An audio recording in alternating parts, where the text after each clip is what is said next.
السلام علیکم ورحمۃ اللہ وبرکاتہ۔ سیدنا عثمان غنی رضی اللہ عنہ پیش خدمت ہے۔ جی ہاں، اسلام کے تیسرے خلیفہ راشد سیدنا عثمان غنی کا دل آویز تذکرہ کہ جن کے علاوہ دنیا میں کوئی ایسا شخص نہیں ہوا جس کے نکاح میں کسی نبی کی 2 بیٹیاں آئی ہوں۔ اعلان نبوت سے پہلے نبی کریم صلی اللہ علیہ وسلم نے اپنی بیٹی رقیہ کو ان کے نکاح میں دیا۔ بدر کے روز وہ فوت ہو گئیں تو اپنی دوسری بیٹی ام کلثوم کو ان کے نکاح میں دے دیا۔ آپ پہلے پہل ایمان لانے والوں یعنی السابقون الاولون میں شامل ہیں، عشرہ مبشرہ میں سے ہیں۔ ان کی مظلومانہ شہادت تاریخ اسلام کی پیشانی پر ایک داغ ہے جسے قیامت تک مٹایا نہ جا سکے گا۔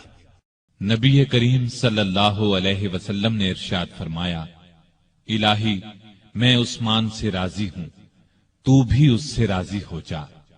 عثمان کو آج کے بعد کوئی عمل نقصان نہیں دے گا۔ جماعت اصحاب روشن ستارے ہیں، آسمان پر موجود ستاروں کی روشنی کم و بیش ہے۔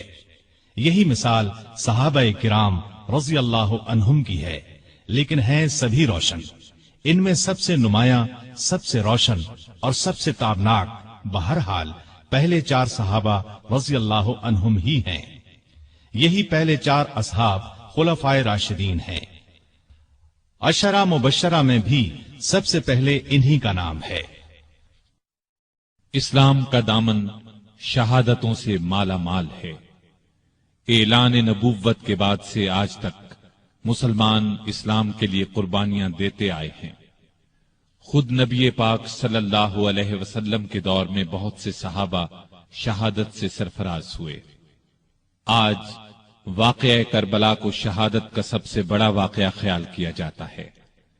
ایسا خیال کرنے والے سیدنا عثمان غنی رضی اللہ عنہ کی شہادت کے واقعے کو نظر انداز کر دیتے ہیں۔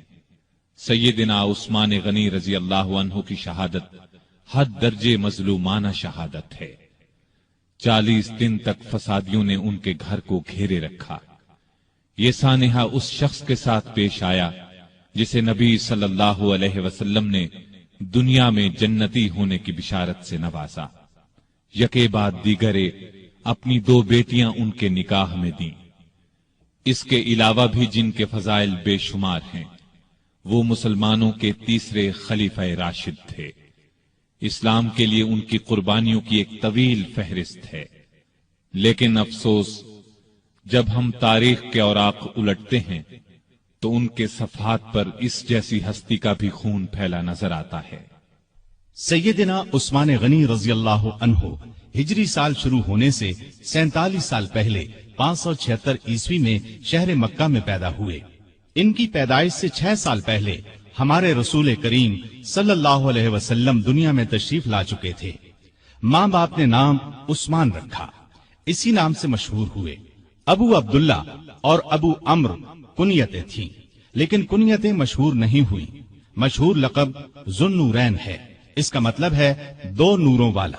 چونکہ نبی کریم صلی اللہ علیہ وسلم کی 2 صاحبزادیوں سے آپ کی شادی ہوئی، لہذا آپ کو یہ لقب ملا۔ دوسرا لقب غنی ہے، بہت مالدار تھے، لیکن اپنا مال دین کی خدمت اور نیکی کے کاموں میں بے تحاشا خرچ کرتے رہتے تھے، اسی لیے غنی مشہور ہوئے۔ 5ویں پشت میں ان کا سلسلہ نسب رسول کریم صلی اللہ علیہ وسلم سے جا ملتا ہے۔ آپ کا تعلق قریش سے تھا اور قریش کے قبائل میں آپ بنو امیہ سے تھے۔ آپ کے پردادا کا نام امیہ تھا۔ نبی کریم صلی اللہ علیہ وسلم کے پردادا کا نام ہاشم تھا۔ امیہ ہاشم کے بھتیجے اور اپنے خاندان کے رئیس تھے، اس لیے یہ خاندان بنو امیہ کے نام سے مشہور ہوا۔ اس خاندان سے تعلق رکھنے والوں کو اموی کہا جاتا ہے۔ قریش کا قومی جھنڈا بنو امیہ کے پاس تھا۔ اسی طرح بنو ہاشم کے ذمے کعبے کی نگرانی کا کام تھا۔ گویا دونوں خاندان مرتبے والے تھے۔ عثمان غنی کے والد عفان نے اسلام کا زمانہ نہیں پایا۔ رسول اکرم صلی اللہ علیہ وسلم نے جس زمانے میں نبوت کا اعلان فرمایا، عفان اس سے پہلے ہی فوت ہو چکے تھے۔ والدہ کا نام اروا تھا۔ بی بی اروا کی والدہ کا نام ام حکیم بیضا تھا۔ یہ رسول کریم صلی اللہ علیہ وسلم کی پھوپھی یعنی آپ کے والد جناب عبداللہ کی سگی بہن تھیں۔ اس طرح بی بی اروا آپ کی پھوپھی زاد بہن تھیں اور عثمان آپ کے بھانجے تھے۔ آپ کے بچپن کے حالات تاریخ کی کتب میں بہت کم ملتے ہیں۔ اتنا ذکر ضرور ملتا ہے کہ گھر والوں نے عثمان رضی اللہ عنہ کو لکھنا پڑھنا سکھایا، اچھے آدمیوں کی طرح رہنے کی تربیت دی۔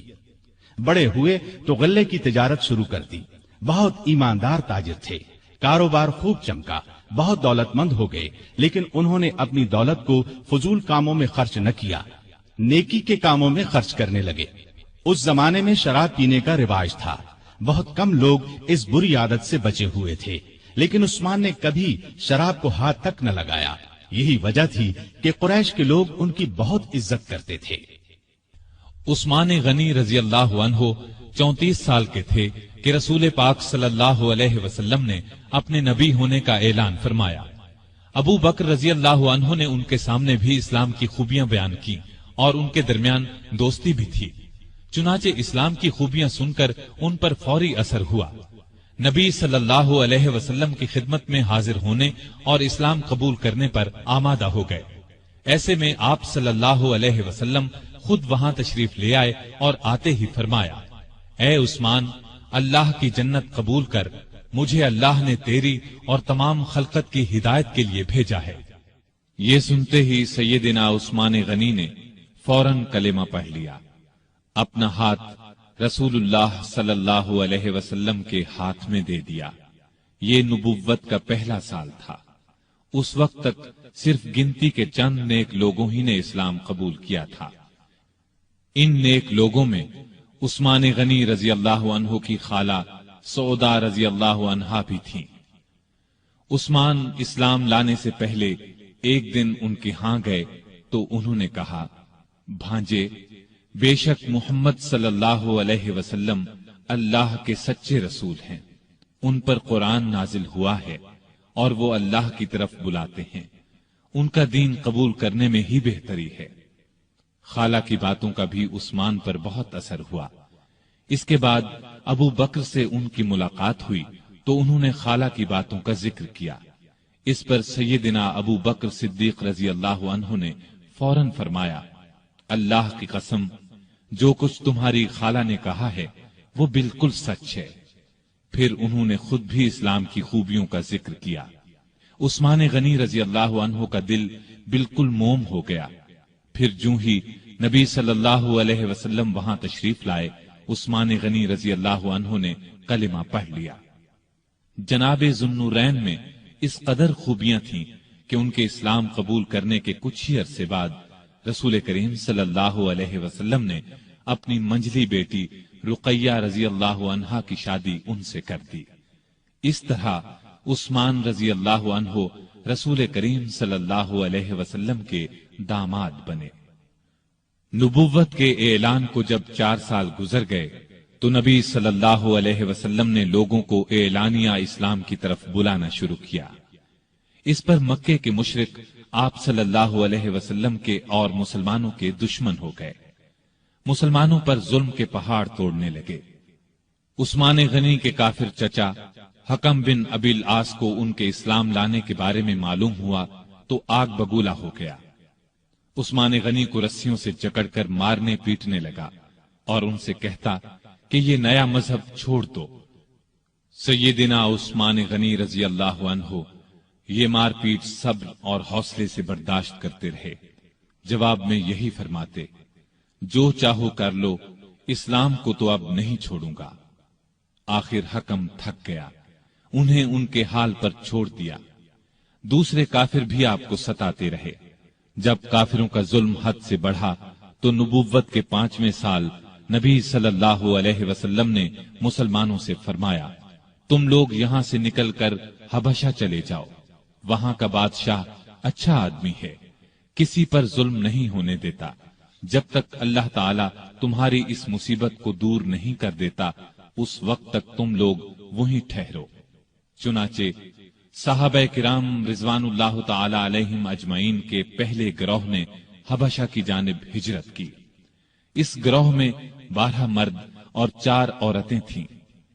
سیدنا عثمان غنی رضی اللہ عنہ ان کے امیر تھے اور ان کے ہمراہ ان کی زوجہ محترمہ رسول اللہ صلی اللہ علیہ وسلم کی صاحبزادی رقیہ رضی اللہ عنہا بھی تھیں۔